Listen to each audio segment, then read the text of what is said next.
Hello, I am pleased to introduce the Texas Recovery-Oriented Housing Network. My name is Jason Howell and I'm Director of Soberhood. It's important to remember that recovery from substance use and related disorders happens, and housing can make all the difference.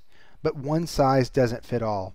Different people need different types of housing at different points in their recovery. That's why it is so important that we comprehensively define the spectrum of ROSC housing to include transitional and temporary housing models, group housing models, permanent supportive housing, as well as including affordable and public housing. This project is heavily influenced by ROSC, which stands for a recovery-oriented system of care. This is a philosophy and movement that's being fueled by SAMHSA, the Affordable Care Act, and the Parity Act. It's a shift from an acute care model of treatment to a community-wide chronic care approach that focuses on the recovery process rather than the disease process. Our goals are to comprehensively frame the housing discussion because we're the experts, to empower consumers' choices by articulating housing models and distinguishing quality providers, to protect housing rights through united advocacy, and to improve the availability of housing for underserved and at-risk populations. Through our online directory, members can sign on, self-post, and update their housing ads. They can also improve their searchability by tagging their housing ads with keywords. And an egg timer feature ensures that housing providers have to log on periodically and update their listings before they get stale. Let's take a look at the site itself. If we were looking for housing, we could click on this housing link and be faced with a question: do you know which type is right for you? Oftentimes, individuals don't know what house is right for them, and so they can go to the help desk and learn about their different options and empower their choices. If they do know what house they want, they can click on this and go to the housing directory. You can see that there are several drop-down menus that they can choose from. Let's look at the category of housing and choose supportive housing. Click search, and we have two results. If we wanted to narrow that down, we could choose, say, population men, location Austin, Texas, and search, and it narrows it down to 1.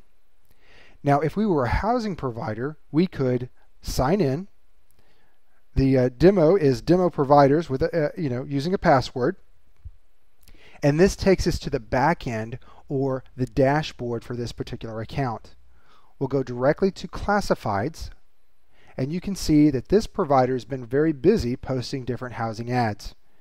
Let's take a look at Demo House 1. We'll look at editing the ad. You can see that here's where we name the house, where we can add a description and use a lot of different functionality to make it look as fancy as we want. You can see that I have embedded a virtual tour slideshow with HTML. A little bit further down, this is where the provider can set the duration of this particular ad, so they would have to come back within the next 4 weeks and update this, or this ad would roll off.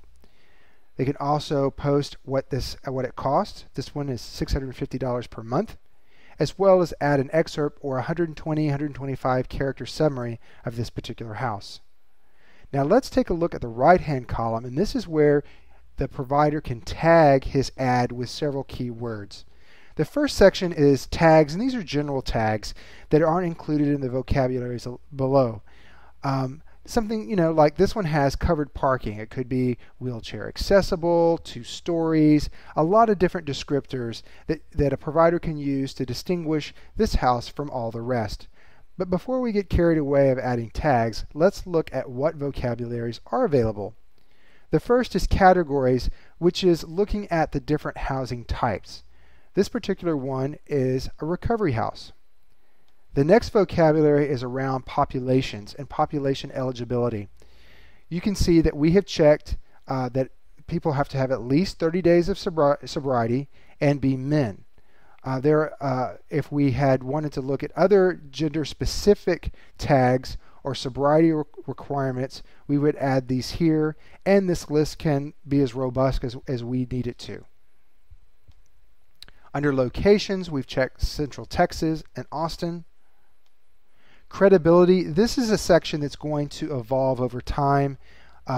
Currently, I don't have any memberships or certifications or licenses listed, but as TROHN evolves, this will probably have a lot of different tags that providers can check. And then there's also the payment section. What payments do this particular house accept? If we made any changes, it's important to remember that we need to update. We can determine whether we wanted to publish this or keep it private. Right now, let's take a look at the ad itself. So this is what the end user would use. Someone searching for this particular house would see this profile, the title, who posted it, all the important keywords, when it was posted, when it will expire, how they can contact you. If they click this, they'll be able to send an email to the provider. Here is the robust description, including that virtual tour slideshow, as well as price. One last thing to point out, since we are logged in, this handy dandy dashboard shows up on the top. This allows the provider to edit their profile or log out, go back to the robust dashboard, edit their classifieds, or add a new blog post or classified, or even comment. At this point, we'll log out.